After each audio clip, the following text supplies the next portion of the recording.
अस्सलाम वालेकुम साथी दोस्तों, अवामी प्रेस क्लब में असां अॼु पंहिंजो मौक़िफ़ खणी आया आहियूं।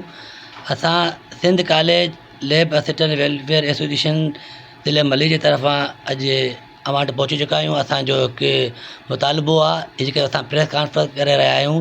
असांजो मक़सदु इहो आहे त असांजे हिन मसइले खे अवां हाईलाइट कयो ऐं जेके असांजा कामोरा आहिनि, सिंध जा अॻुवान आहिनि, उन्हनि ताईं असांजी ख़बरूं पहुचाईंदो। इंशाअल्लाह असांखे उमेदु आहे त हीउ मसइलो असांजो हल थी वेंदो। जीअं त अव्हांखे आउं ॿुधाईंदो हलां, असांजो मसइलो हे आहे, असां लैब असिस्टेंट आहियूं पूरे सिंध में 1600 जेके जीअं त असां जीअं अपॉइंटमेंट थियासीं त असां इंटर साइंस ते अपॉइंटमेंट थियासीं। असांखे 7वीं स्कूल ॾिनो वियो हो। काफ़ी माण्हू जेके ॿिया आहिनि मुख़्तलिफ़ डिपार्ट जा, उहे सभु जेके आहिनि अपग्रेड थी चुका आहिनि। सिर्फ़ु असां कॉलेज साइड वारा अञा ताईं अपग्रेड न थी चुका आहियूं।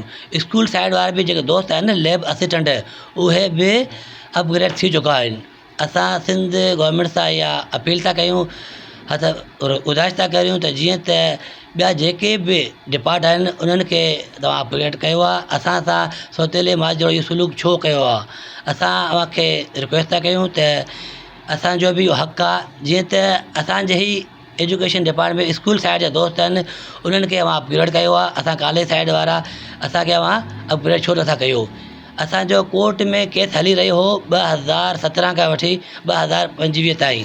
हींअर 2025 में असांजो हक़ में कोर्ट बि फ़ैसिलो ॾेई चुकी आहे।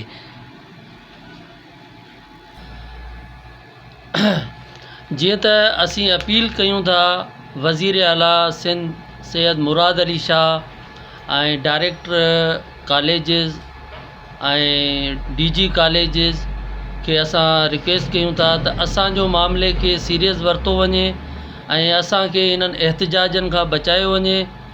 ऐं जे हाई कोर्ट जे फ़ैसिले ते बि अमल न थियो, मजबूरन असां सुप्रीम कोर्ट में वेंदासीं ऐं सुप्रीम कोर्ट जे मामले खां पोइ वरी रोडनि ते ईंदासीं। असां तव्हांजा जो नंढा मुलाज़िम आहियूं।